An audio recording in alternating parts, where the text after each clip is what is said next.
Nag-drive kami ni Jess from Pangasinan to Pampanga at dumiretso kami sa Lucias para itry ang nakita ni Jess na stuffed frog o ang tawag nila, betute.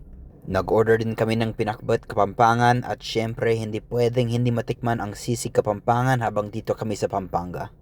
Second time ko dito sa Pampanga at last time hindi ko natikman ang mga specialties nila. Kaya habang dito kami for 2 days, samahan nyo kami mag food trip.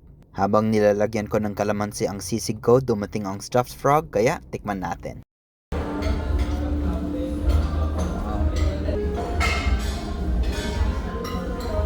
Masarap? Masarap. Asang isda na manok. Isda na manok? Masarap.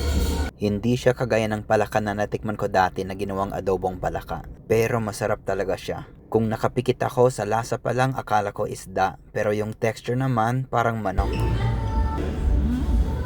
Sarap. Yan yung hinahanap mo ever since nakita mo online. Worth the trip then. Super nasarapan kami sa lahat ng mga in-order namin at for sure babalik kami dito. Ang toro namin for 3 dishes, 2 kanin at 2 drinks, 1,544 pesos. Maraming salamat po sa panonood at please follow for food trips, fun, and kakulitan namin ni Jess. Bye-bye!